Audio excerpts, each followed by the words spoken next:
আমি নির্বাসিত জীবন থেকে যাদের সাথে সবচেয়ে বেশি যোগাযোগ রক্ষা করতে পেরেছি তার মধ্যে নূর এবং রাশেদ সবচাইতে উল্লেখযোগ্য। তাদের মাধ্যমে আক্তারের সাথে যোগাযোগ হয়েছে ইনডাইরেক্টলি, সরাসরি আমি আক্তারের সাথে কথা বলতে পারিনি।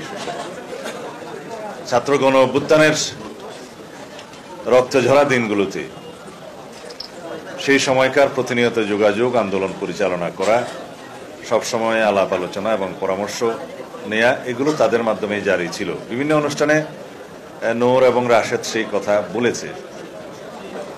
আমরা বিএনপি, ছাত্রদল, যুবদল এবং অন্যান্য অঙ্গ সংগঠনের পক্ষ থেকে সেই ছাত্র গণ অভ্যুত্থানের বিভিন্ন পর্যায়ে কিভাবে অংশগ্রহণ করেছি এবং কিভাবে অংশগ্রহণ করতে হয়েছে, সেই আন্দোলন কিভাবে সমন্বয় হবে তার অনেকটা সমন্বয়ের দায়িত্বে নূর এবং রাশেদ ছিল।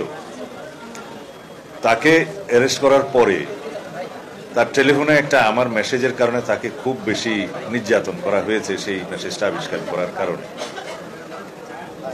রাশেদ তো তখন এমন অবস্থা যে পালিয়ে বেঁচেছে এবং তার পরিবর্তে বিশ্ববিদ্যালয়ের একজন শিক্ষকের মাধ্যমে আমার যোগাযোগ রক্ষা করতে হয়েছিল।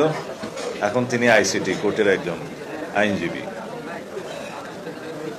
এই কথাগুলো হয়তো ইতিহাসে এইভাবে লিপিবদ্ধ থাকবে না, কিন্তু এগুলো আমাদের ছাত্রগণ অভ্যুত্থানের সফলতার পিছনের বাকি অনেকের মতোই ইতিহাস।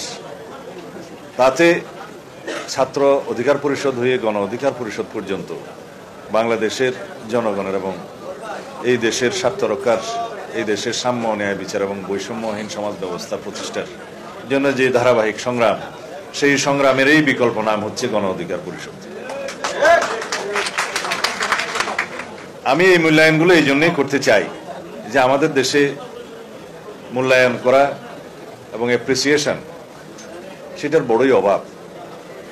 রাজনৈতিক সংগ্রামের ইতিহাসে বিগত 16 বছর 17 বছরের যে ধারাবাহিক সংগ্রাম, সেই সংগ্রামে যতগুলো রক্তের সিঁড়ি নির্মিত হয়েছে তার মধ্যে গণ অধিকার পরিষদের নির্মিত সিঁড়ির সংখ্যা কম নয়।